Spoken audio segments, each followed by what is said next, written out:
Breaking news! The heat is on, behind the scenes of Patriots Nation. And the question that won't go away is, do you still believe the Patriots can shock the world and make it to the next Super Bowl? But before we dive into all the breaking stories shaking up Patriots Nation, did you hit the like button and subscribe to the channel yet? That helps a ton to get this content out to more passionate fans like you. And don't forget to turn on the notification bell so you never miss a beat. Now let's talk about that unforgettable final, when the Patriots beat the Los Angeles Rams 13-3 on February 3, 2019, in a defense-dominated battle that earned them their 6th Super Bowl ring in the legendary Brady and Belichick era. A true milestone in NFL history. Where were you watching that historic game? At home? At a bar with friends? With family? Abroad? Drop it in the comments below. Let's see where the loyal Pats Nation was spread out on that glorious day. I'm checking out all the comments, so don't be shy. And don't forget to wrap it up with the battle cry.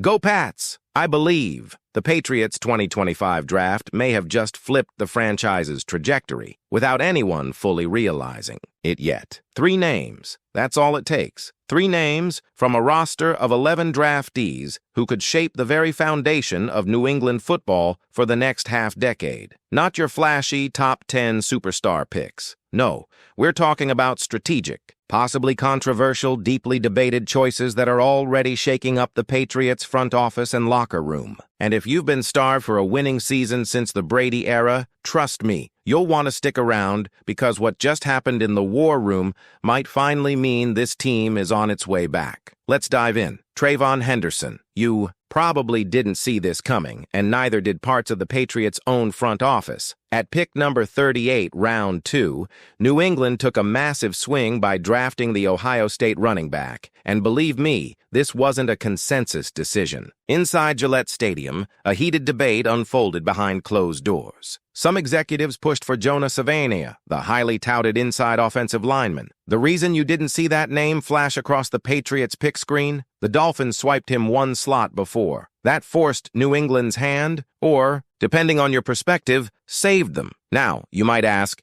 do we even need another running back? After all, Rhamondre Stevenson is still here and has shown flashes of brilliance when healthy and protected. But this is the new NFL. You need depth. You need dynamism. And Henderson brings that in spades. Fast, agile, and built for impact, he's not coming in just to learn quietly from the sidelines. No, there's already talk about him surpassing Antonio Gibson in the rotation by mid-season. And you didn't hear this from a random analyst. It came from the new face of Patriots today, Brett Alper, who's taking over the reins from Sally Bear. And while Alper might have initially frowned at using a second-round pick on a running back, even he had to admit there's something electric about Henderson. The comparison drawn wasn't random either. Think Jahmyr Gibbs and David Montgomery in Detroit. That's the template New England is working with here. If Henderson and Stevenson click, it opens up the offense in ways we haven't seen since Brady's short passing rhythm was supported by reliable ground threats. But it gets more interesting when you start looking at what this pick really means. New England isn't just drafting for positional needs anymore. They're building a system, a full offensive toolkit designed to give rookie quarterback Drake Maye a real chance.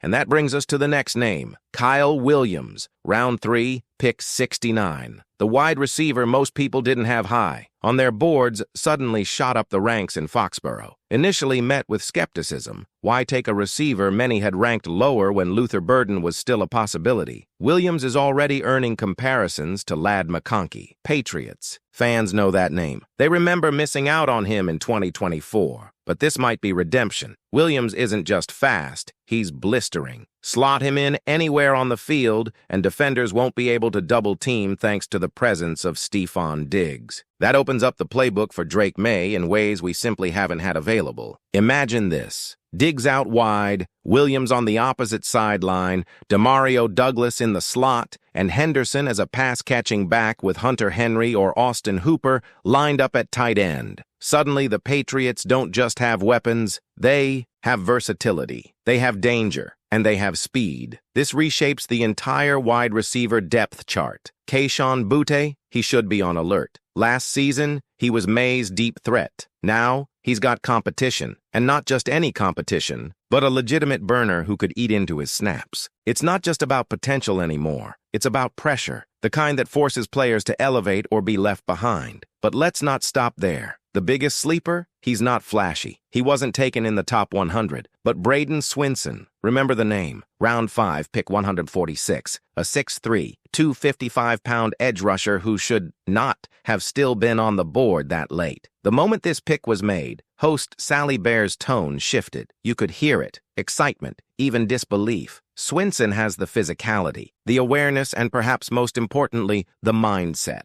You want a Mike Vrabel guy? You just got him. Swinson carries a football with him everywhere. In the car, to the gas station, through the mall. He lives this sport, and that mentality is going to mesh perfectly under new defensive coordinator. Terrell Williams, a D-line specialist who's known for pulling greatness out of overlooked players. Add in the mentorship of Keon White and Harold Landry, and you've got the perfect developmental environment for a mid-round pick with high upside. Don't expect Swinson to start immediately, but give him a year, maybe 2, and we're potentially looking at a foundational edge rusher for the Patriots' defense. And speaking of that defense, if this team isn't top 5 in the NFL this year, something's wrong, period. The coaching, the scheme, the additions in free agency, and now this draft class, everything is lined up for dominance. That's not optimism, that's expectation. So here we are, Patriots Nation. 3 players, 1 draft, a divided front office, and a fan base ready, desperate for something real, something to believe in again. Maybe it's Trayvon Henderson's cutback speed. Maybe it's Kyle Williams torching defenders for 60-yard gains.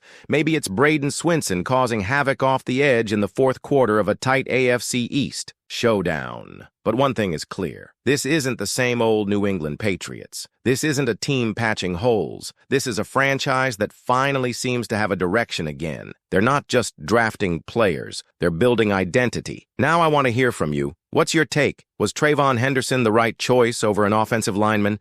Is Kyle Williams the deep threat we've been missing since Brandon Cooks? Will Braden Swinson become the next great Patriots edge rusher? Drop your thoughts in the comments below. Hit that like button if you feel the fire again in Foxborough. And don't forget to subscribe for all the latest from Patriots. Today, part 2 coming next. Want me to cover the rest of the draft class in the same depth? Let's keep this momentum rolling, because if you thought the top end of the Patriots 2025 draft class was exciting, wait until you hear about the hidden gems and depth picks that could quietly reshape the roster in some unexpected but seriously meaningful ways. We're diving deep now. No fluff, no hype. Just real football talk about players who, if everything clicks, could be starting, contributing, or even winning games by this season's midpoint. Let's go right back to that round 4 pick, Craig Woodson, safety out of Cal. If you didn't expect the Patriots to make this kind of move, you're not alone. It was a bit of a curveball, but the more you analyze it, the more it makes sense. New England's secondary was exposed last season. Communication breakdowns, inconsistent tackling,